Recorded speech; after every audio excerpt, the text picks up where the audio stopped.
Silakan. Yono dari PKS. Baik. Assalamualaikum warahmatullahi wabarakatuh. Waalaikumsalam warahmatullahi wabarakatuh.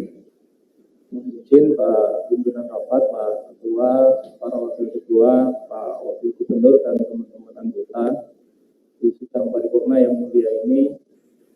Yang pertama, saya ingin menyampaikan berkaitan dengan masalah penanganan COVID-19.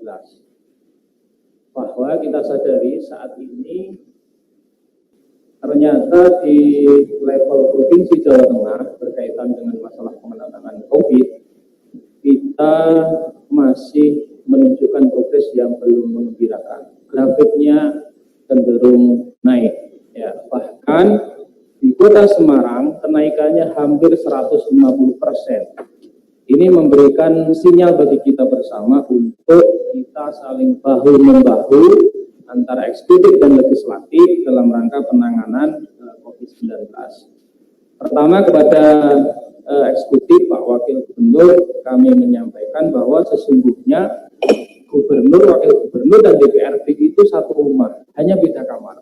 Ya, ini yang menjadi prinsip dalam penyelenggaraan pemerintahan daerah kita. Sehingga dalam penanganan COVID ini pun kita berharap ada sinergi antara eksekutif dan legislatif. Ya. Saat ini yang dilakukan oleh teman-teman legislatif kepada pimpinan kami ucapkan terima kasih. Anggota semuanya melakukan pengawasan ke Dapil, bahkan sudah berjalan 3 bulan.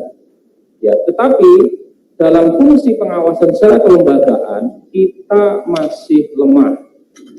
Sampai hari ini ya kami sebagai anggota tidak menerima informasi yang jelas apa dan kebijakan seperti apa yang dilakukan oleh pemerintah provinsi dalam penanganan COVID-19. Anggaran 2 triliun yang dialokasikan untuk penanganan COVID ini masih abu-abu bagi DPR. Ini untuk apa? Ya, teman-teman di DPR dalam hal ini berterima kasih kita di lapangan menemui dan menemukan fakta bahwa apa yang disampaikan oleh teman-teman fraksi tadi berkaitan dengan bansos, berkaitan dengan data yang dipakai di kelurahan itu 2009, dan bahkan per hari ini juga provinsi belum menurunkan bantuan sosial sampai kepada level desa per tanggal 30 Mei, dan sekarang adalah updating inputting yang harus dilakukan oleh perangkat desa.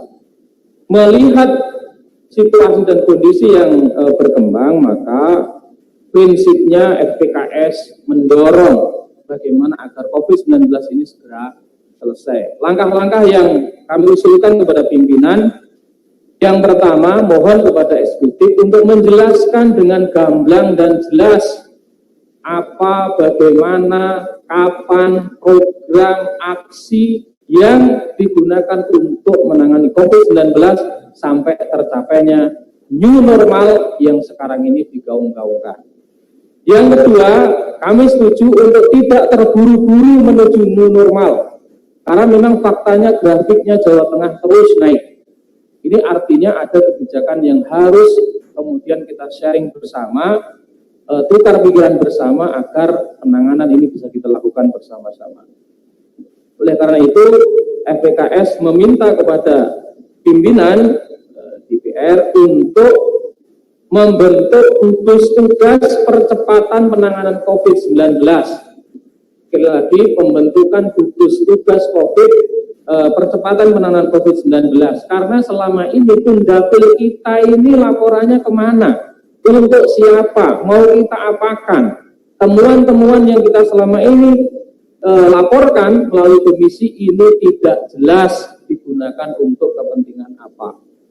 Kemudian yang kedua, melakukan pengawasan secara kelembagaan. Memang di tatip kita hanya ada 2, yaitu Panja atau Pansus, ya. Tetapi ini tujuan utamanya adalah untuk bersinergi bagaimana agar COVID-19 di Jawa Tengah ini mampu kita kendalikan. Demikian, terima kasih. Assalamualaikum warahmatullahi wabarakatuh.